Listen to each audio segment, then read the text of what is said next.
We will go ahead and get started. I want to first welcome you all to our March Coffee Connect. As you'll see on the screen, here is our YouTube channel for Nebraska MTSS. You can find a lot of great resources there. You can click on the media link library in your PDF. And here is all of the recordings from our Coffee Connects and other trainings that we have, webinars. So it's a great resource. So jump on there if you have time and find some resources for you. Today, I would just want to welcome you to our Supporting Educators Coffee Connect. We are excited to have you all here today. My name is Chandra Essex, and I am one of the 5 SEBL specialists that are across the state. So I'm out in Region 4, kind of in central Nebraska, and I work with ESUs 9, 10, 11, and 17. I will introduce our folks that are not with us today, and then I'll have our other SEBL staff that are here with us today introduce themselves. So Sarah Gentry is our SEBL specialist out in Region 5, and she works with ESUs 13, 15, and 16. And then Mackenzie Radell is in Region 1, and she works with ESUs 4, 5, 6, and LPS. And I'll have Emily introduce herself. Thanks, Chandra. Emily Arkfeld. I'm SEBL specialist serving Region 2, ESUs 2, 3, and OPS. And I'm just going to give also a special shout out to our other two NeMTSS team members on today. Kayla Payton serves in Region 2 with me as our regional support lead, and Linda Clavel is our PBIS coach serving Region 5 with Sarah. And Jill, would you like to introduce yourself? Sure. Jill Gunther, I serve Region 3 as the SEBL specialist there, and that's ESUs 1, 7, and 8. Well, to kick off our Coffee Connects and our programming that we always do, we want to do a welcome and inclusion activity. I think this cute little kitty is a great way to start your day. But if you'll answer the question and you can unmute and share out, or you can put it in the chat, who is a teacher or a mentor whose wise advice you still channel?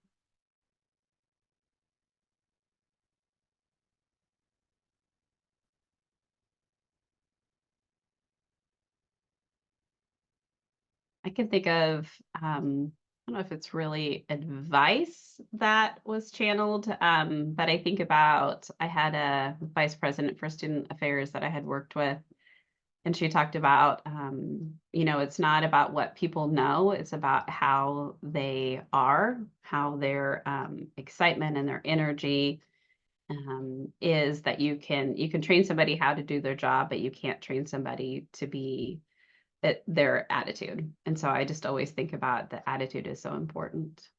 And Sarah, you put in the chat, the college professor, so always advocate for the best interest of students. Yeah, that's great advice. Carmen, exemplify unconditional support. Yeah, definitely. Definitely. Any of our NeMTSS team want to share? So I have one that his name is Mike Sortino, and I still get to work with him in NeMTSS, and he's really never given me like a monumental piece of advice, but it is in the way that he leads and his calm demeanor, and he just exudes like, hey, we have to work together to get this done, whatever it is. And we'll always be humble and say that, he may not know something right now, but he'll figure it out. Or he's always taught me to go to my sources and kind of seek out help if I don't know the answer. And a lot of times I seek him out. Yeah, definitely. I think that's great to point out too, Kayla, that, sometimes this may not be one piece of advice, but it just might be how they are as a leader. And that's what you remember and you try to exemplify. So that's great. So thank you guys for sharing as we kind of start off our morning. So as you'll see here, we have our Padlet link, and it is updated for every Coffee Connect that we do. You'll see the link is on the bottom of the slide, and as our Padlet has a password, it is capital MTSS. So this is a great resource for you, and we encourage you to go visit that.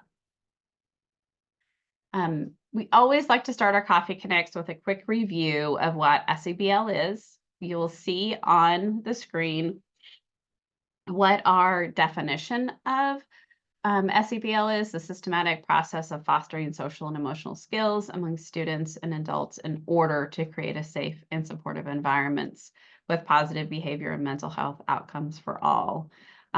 We just always think about SEBL when we think about students and our staff. You can't exhibit those positive behaviors if you don't have social emotional skills and the tools to be able to manage those emotions, handle conflict with peers, handle the disappointment and the frustration. So thinking about that, the SEL part is the skills. Those are the skills that we need to navigate the everyday life, versus the behavior is that common language and the approach to focus on the instruction, the intervention, and the support. Last year, we added mental health just because we know that SEL, our social, emotional, and our behaviors impact our mental health. And so SEL is definitely that protective factor for mental health. We also think about SEL and behavior. Sometimes our schools or our parents or individuals think that it's separate. They perceive those two as separate, but we want to encourage everyone to think about those two being together. They build on each other. They build those coherent systems within our schools. So we don't want to think about that, oh, this is just behavior and this is just SEL work, that we want them to be both. And if you'll see on some of the graphics to the right of our definition, we have examples of what maybe a school's expectations are, thinking about, again, that mental health component, knowing that SEBL skills, those are the social skills. Those are also the career readiness skills that our students need to be ready to go to that college or that career after school. And so we're always continuously tying into those SEL skills into career readiness, because those SEL skills, those SEBL skills, those are all teachable. They will ebb and flow throughout life, but those skills are a muscle that we can strengthen, we can help our students strengthen over time.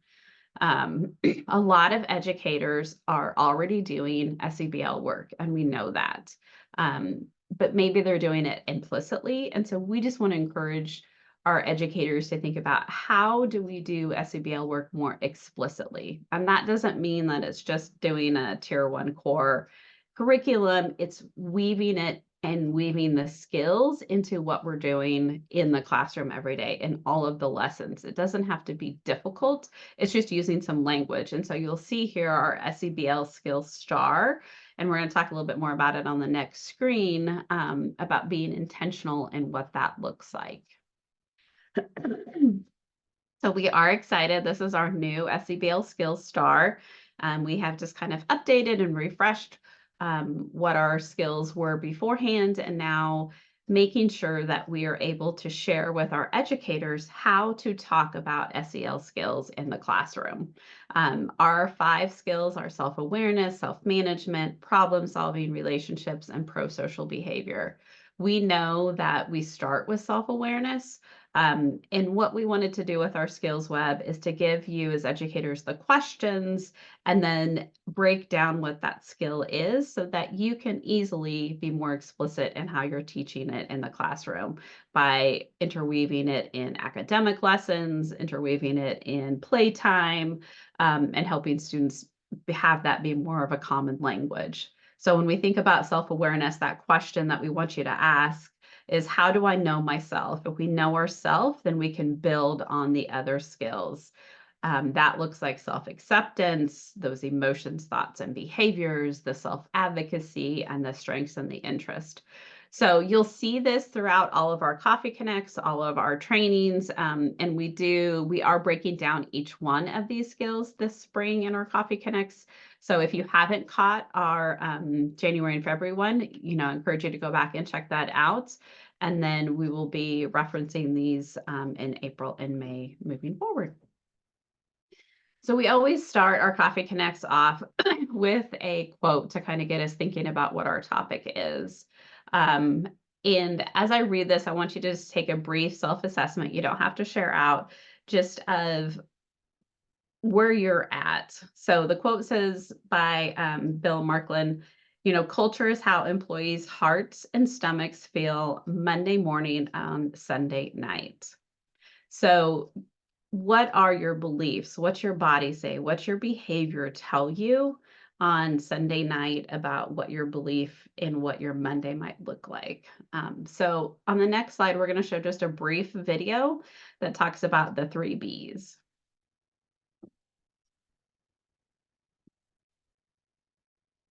Stress is a natural human response when faced with challenging situations, but it manifests differently for all of us.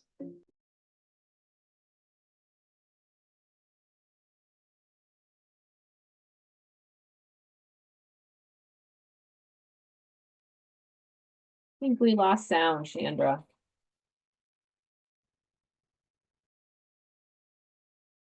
Second B is body. Check in with your body and notice what you're feeling. All of us. When our brain is put into high alert, it begins to move into a state of self-protection. The trick to managing it is to be aware of your responses. So let's check in with your 3 B's. The first B is beliefs. What are you thinking? Or what story are you telling yourself? The second B is body. Check in with your body and notice what you're feeling. The third B is behavior. What are you doing or not doing? The key is to realize that these are all linked. So whether you first notice stress through your beliefs, your body, or your behavior, check in with each one so you understand how you may be responding to stress.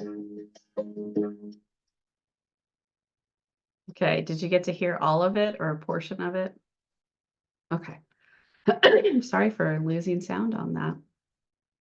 So the video talked about, what are the tricks to managing your 3 B's, your belief, your body, and your behavior? What are those senses? When we think about our school staff well-being, it's essential to healthy and resilient schools. So the healthier generations is where we found that quick little snippet of a video to talk about what are those 3 B's.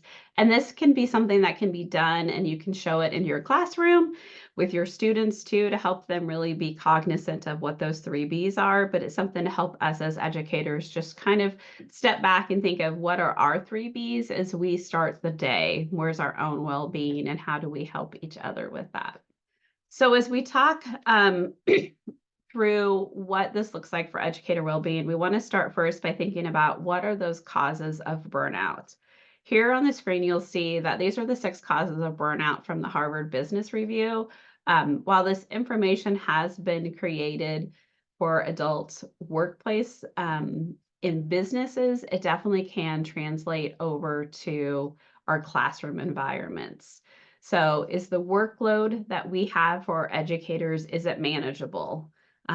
We are asking a lot of our educators. We're asking them to do more and more and more with less time. And so how are we helping them with that workload? How are we helping them be successful?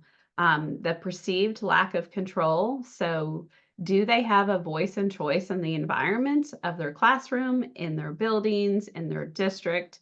What does that look like? If they feel like they don't have a voice and choice, then that can really tie into what that burnout looks like. Are we providing recognition for our staff?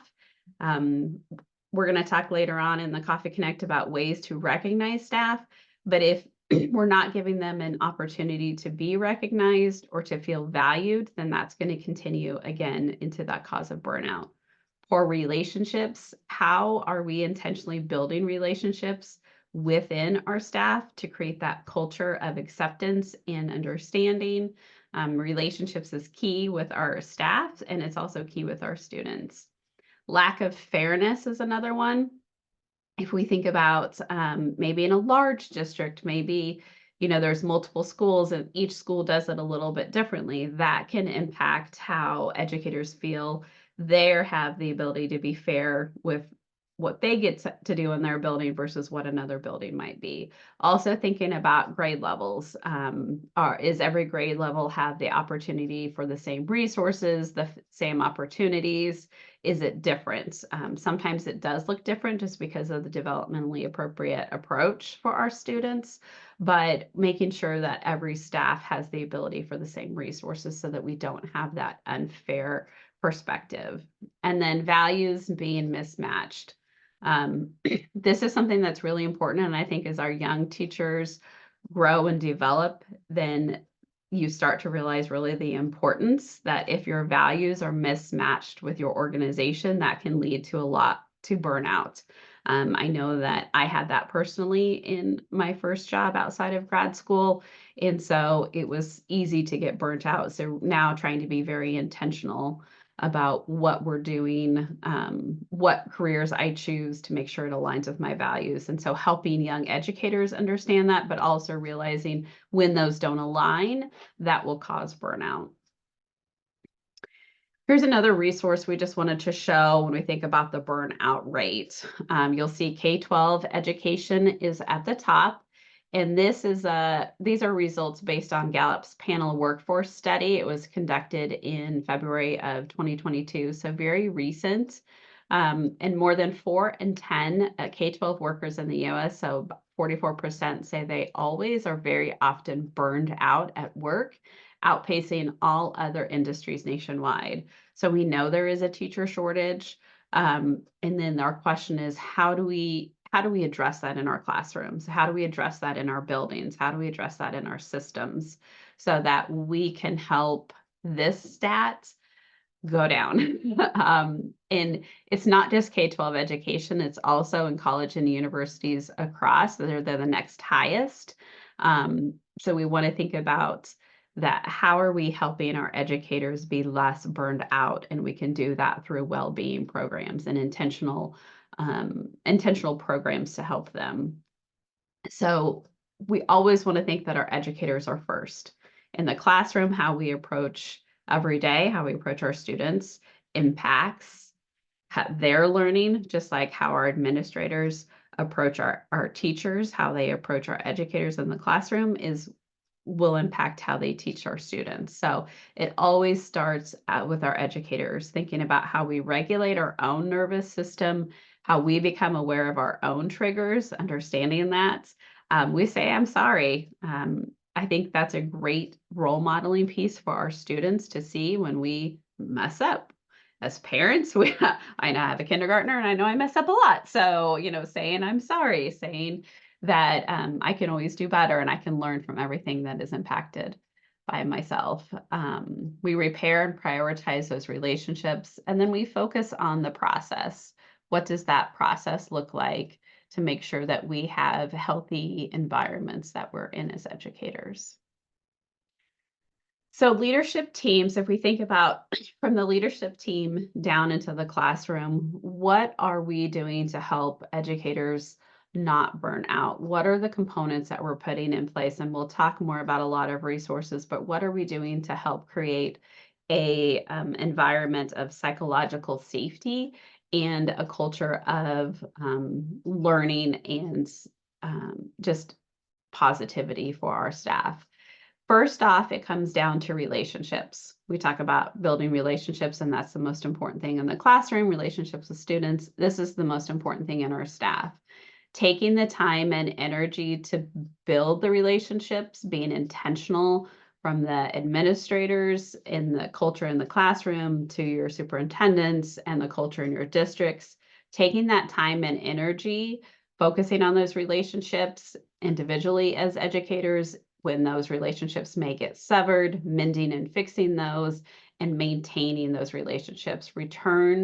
That type of a return of investment will outweigh anything else that happens.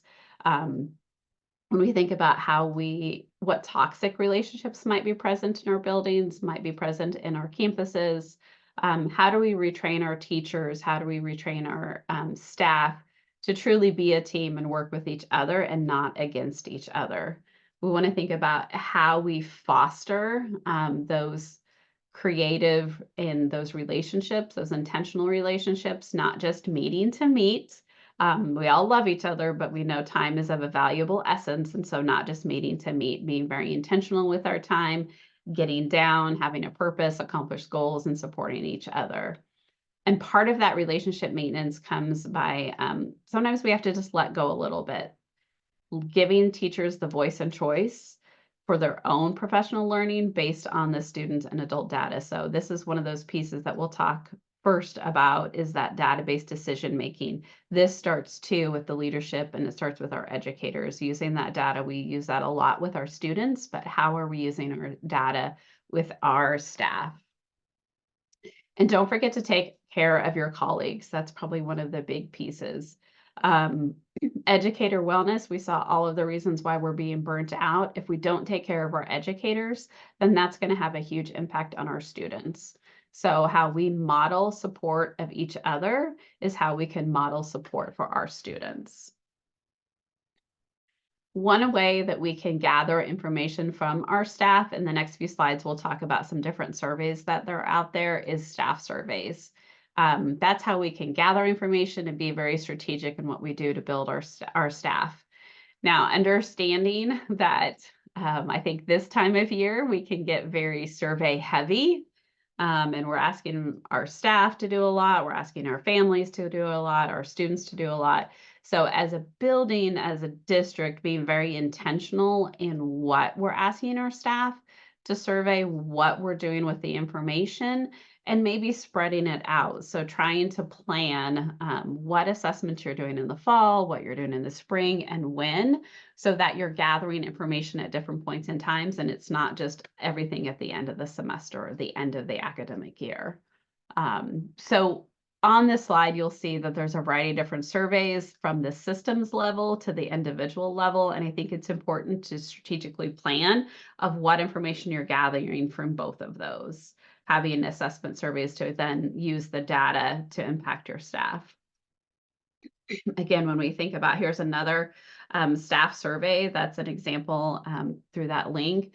But the frequency, the best date and time, are you doing it together as a group? Are you doing it electronically sending out? So staff are doing that individually. Those are all pieces of being very strategic when you think about it. Here's another piece, another survey that might be an option, and that's doing the relationship mapping.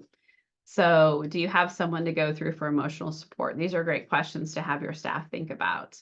Do you have someone to go to for school-related questions? Do you have strong relationships with or at school? Do you have strong or someone to check in with you about how you're doing inside the classroom, outside the classroom, inside of school, outside of the school? And are you willing to serve as a mentor or a check-in buddy for a colleague? So Emily is going to talk about some ideas for mentor programs, but those are hugely impactful and great for staff, being a mentor and then also being a mentee. So one of the things when we think about staff development is being intentional for collaboration time. So on the screen, you'll see some ideas around how we create student success, supporting teachers, and healthy school culture. Some schools call this PLC time. Some schools may just call it teaming time, but having priorities of what that time looks like. So number one, thinking about how they're planning for student success. So what's the database, the action-oriented components that are allowing our staff to be strategic in what they're doing inside the classroom. Being able to identify what those roadblocks might be and then to remove those, giving that staff the time to plan. And then giving them the time to talk about what are the professional learning opportunities that they need for within maybe their collaborative team or within their school teams, so that they can build relationships, but also build skills that will then help our students in the classroom be successful. And then finally thinking about how are we creating those safe and healthy communities through time that's intentional for our staff. So giving them the opportunity to, again, have that voice and choice of what's happening during that PLC, but being very strategic so that they can look at a healthy community, what's that culture? They can build those relationships. They can look at removing roadblocks in relationships, and then they can positively impact what that school culture is. So during that teaming time, during that opportunity that they are working together, this is where that collaborative planning and collaborative inquiry play hand in hand. If we give teachers an opportunity to really focus on their teaching, to improve their lesson plans, to think about their horizontal and vertical alignment, then that impacts their ability to be collaborative in their inquiry. That allows them to focus on their learning, to really dive into data and to tell where they should be focusing more on for professional development. It gives staff an opportunity to ask those questions and identify what that looks like. And then it gives our teachers an opportunity to just use assessment and guide their adjust their instruction.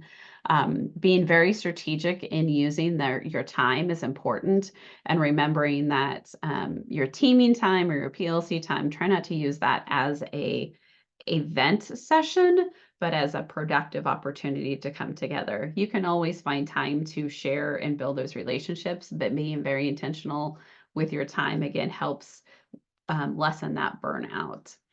And so in the MTSS world, we all know that we use our triangle, and we would definitely wanted to have our educators think about their wellness approaches in regards to the triangle. So what are we doing at Tier 1 core for all of our staff? What are we doing at Tier 2 to target some additional supports for maybe our staff that just need a little bit more? And then what are we doing again for that next percentage of our staff that need intensified supports? They just maybe are a point where they just need some more help. They need some assistance. So again, thinking about in our workplaces, what are our wellness programs? What are our social emotional behavioral programs for students and for our staff, being intentional? Mindfulness and stress management programs. Again, those PLCs, those teaming time that's dedicated. Opportunities for our staff to provide feedback through surveys, through climate information, feeling very welcomed and safe and included and respected. If we can do this for all of our staff, then thinking about how we layer on additional programs for some of our staff to be successful. And I'll turn it over to Emily now. Thanks, Chandra. So going into some of that, like, how do we build upon some of these things? We have just, again, a variety of resources, a wealth of resources to share with you guys. So thinking about perhaps professional learning plans and making this look a little bit more individualized for our staff as able. So there's a bunch of resources over there on the right. Again, some surveys thrown in there. And like Chandra said, being strategic about when we're asking our staff to do this, but knowing that then we're identifying what they feel their needs are, where they feel their strengths are, how do they, prefer to learn about the things, what are their professional goals, and then how do we tie our learning into that. And so the bullets on the right or on the left are mostly from that Hanover one on the top.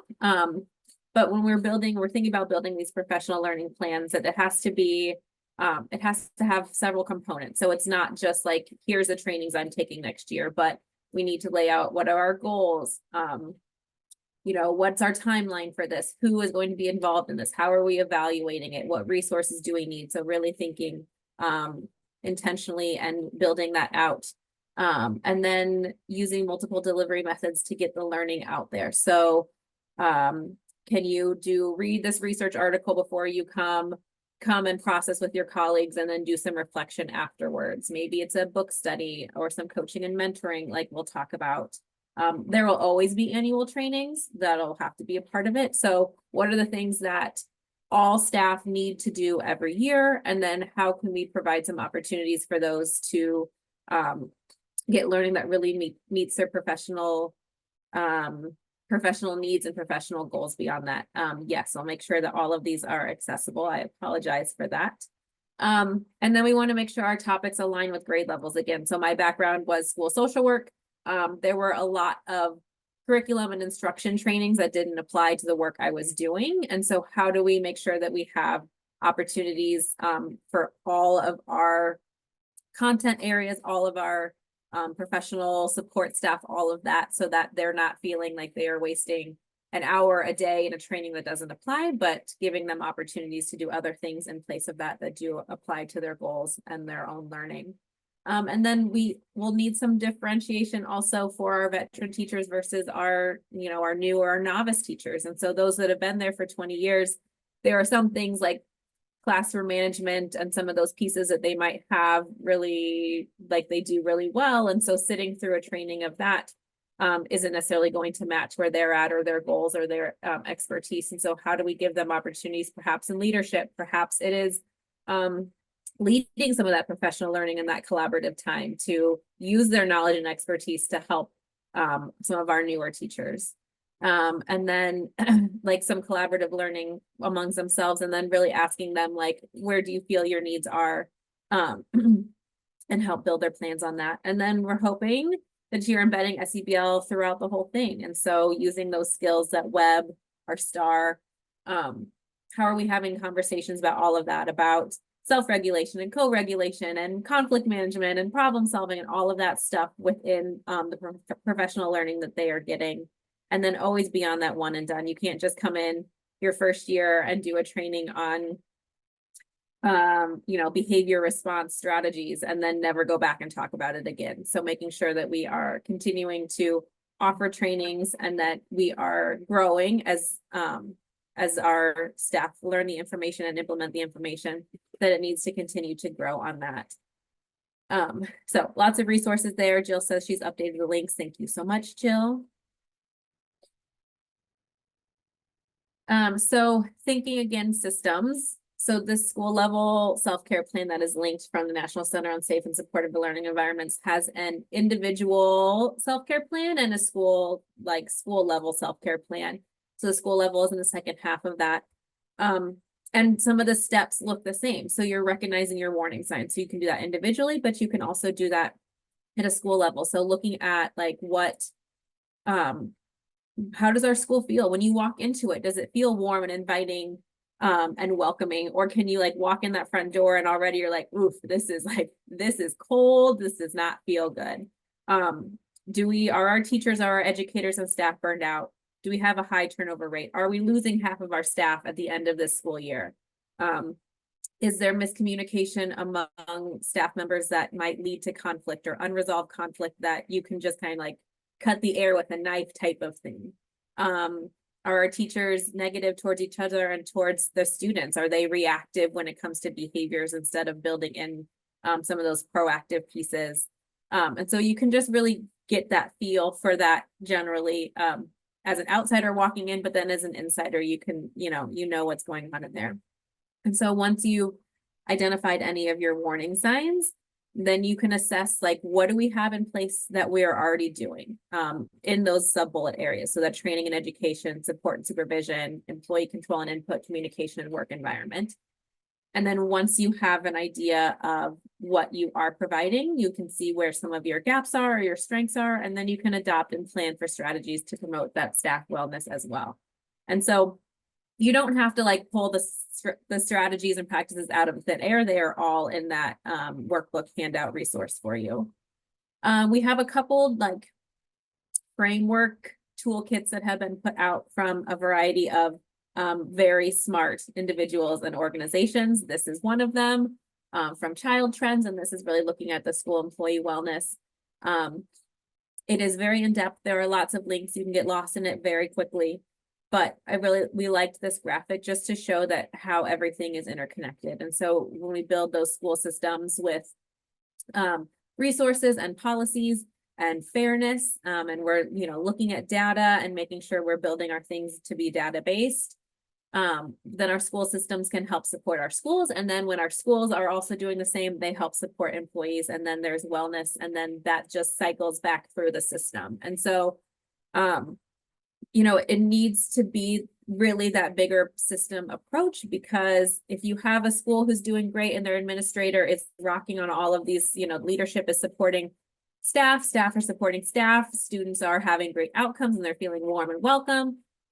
If that administrator leaves, is the system in place to keep that going, or does that fall apart? And so really when we focus on that school system approach and help it trickle down, that's easier than, you know, having a couple schools that are doing it well and have that trickle up. So lots of great resources in there in each of those areas. We are, Nebraska MTSS is taking on this restorative practices initiative. We are bringing Allie Hearn in to help us do the foundational restorative practice training in June. Because we do see and believe that when we build restorative practices into our school culture and our foundation, and like this is how we do business, then we have better outcomes for all. So our staff and our educators are able to have restorative conversations and build that relationship in that foundation, and then they can do that for their students as well. And so this is a nice graphic from her that shows in that tiered approach that at that core, we are practicing affective statements and questions. We are having our community circles where we're really building that foundation of relationships and trust and vulnerability. And so our staff are doing that within, you know, their meeting times, and then they're practicing that within their classrooms as well. And then once we have that foundation, we can really work our way up into having some of those restorative conversations and formal conferences. But we really have to work on building that foundation of trust and relationships before we can have productive restorative conversations as well.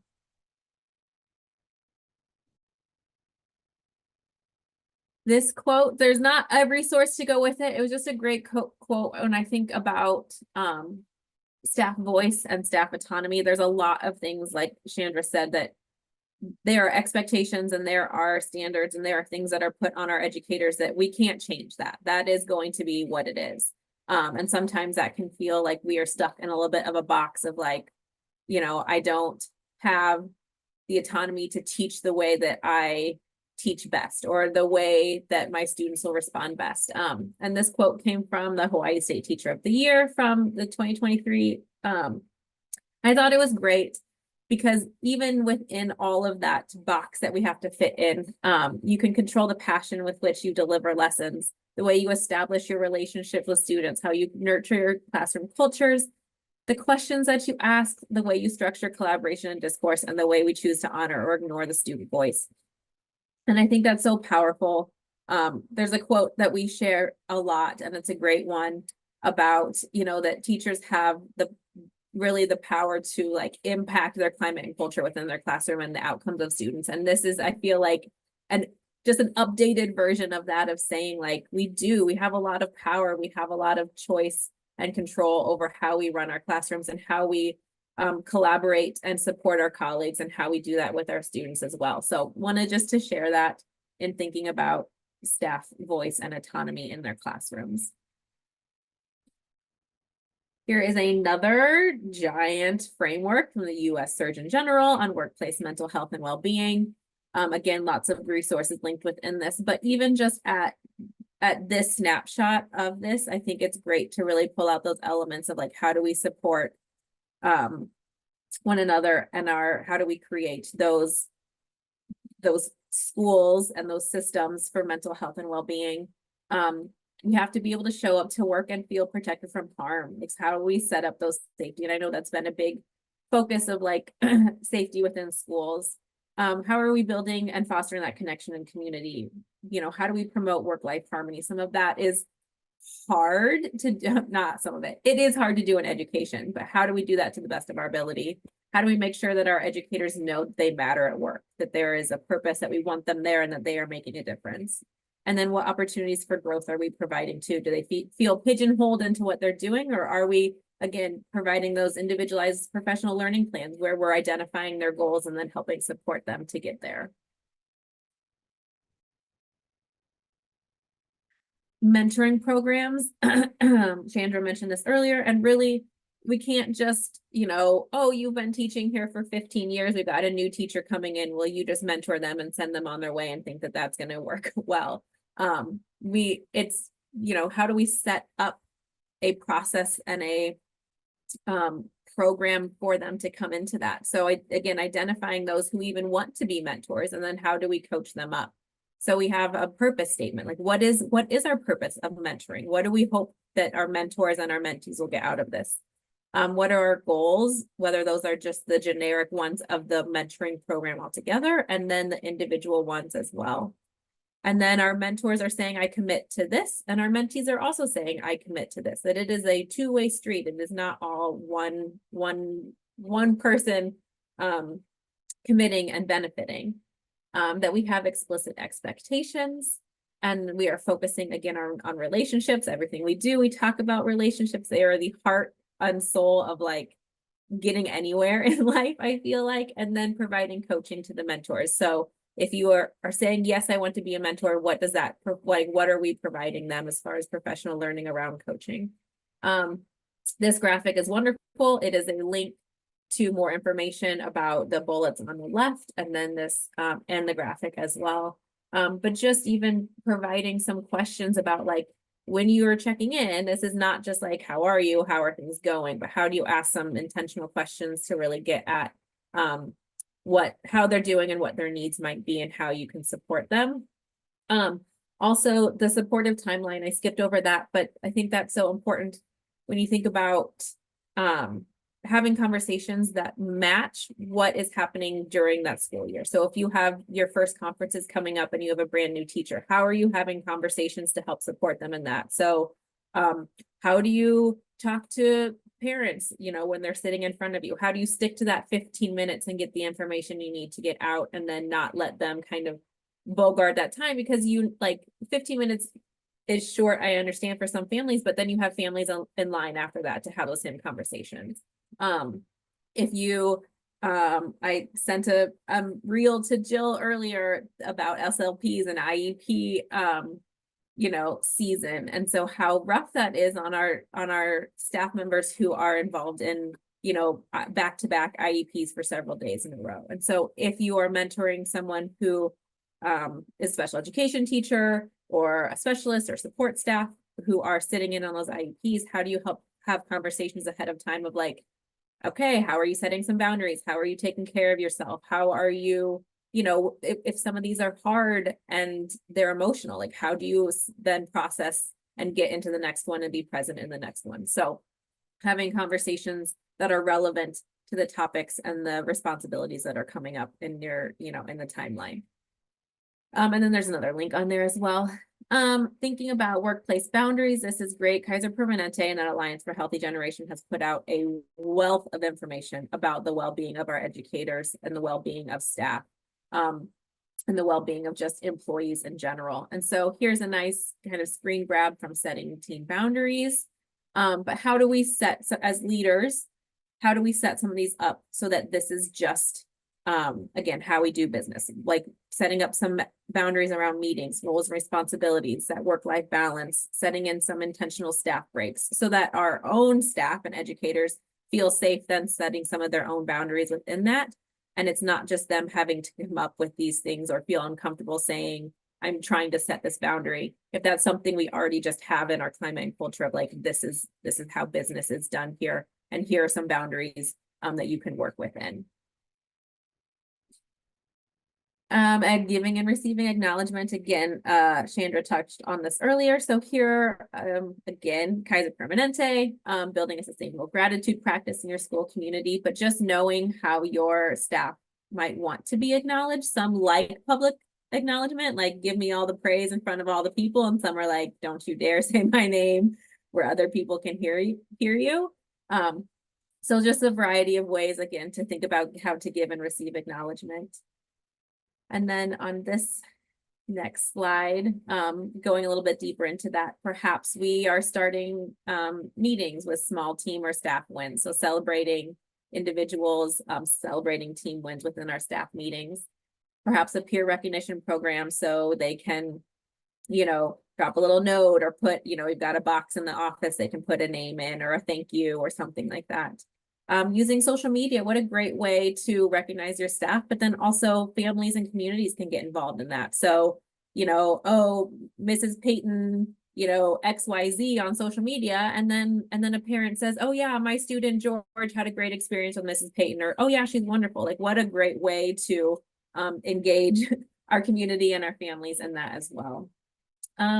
Recognizing staff efforts at board meetings. So there's a variety of ways in there. And then this is some additional acknowledgement resources we've shared before. Some of them have updated links, but if you're stuck or you're looking for new ideas or fresh ideas or something different, a lot of different resources in here, a Care and Connection Google form, again, a survey, but just knowing like, what's your favorite coffee, what's your favorite vending machine snack, so that if you do want to like recognize a peer, picking up something for them that you know that they will like, that you might not have known about just through conversation. Another toolkit, so again, this is bigger than us, workplace mental health toolkit, and a variety of resources around that. You're looking at building some of that out more. And then making sure that your staff and your educators, like what resources are available to them, and then not making it hard for them to find. So this from ESU 4, I think, was put out like at the beginning of COVID to help support, but why not have something like this with the resources that are available through them? So 988 crisis line, the Calm app, I think, is still free for educators, EHA wellness, your employee assistants, and put this into places easily accessible so they don't have to come and say, hey, can you help me find some resources on this, or I need some extra support. Like, let's make this easily accessible for everyone who might need it. So just reflecting as we finish out the school year, it's a tough time. We're in that final sprint. You can reflect on these yourself. You can take them back to teams, leadership teams, have some of these conversations. But in what ways have you fostered that relationship building, created or promoted engagement and staff wellness? Is it included in your continuous improvement plan? How do you give teacher voice and autonomy in professional learning? And then based on, again, that student or adult data. So what are our students needing? What are our adults needing? And how do we hear that from our teachers and then build that into our learning? A couple books and some additional resources. Again, we just like throw resources at you. So there's some great things in there to help build up just some opportunities for well-being.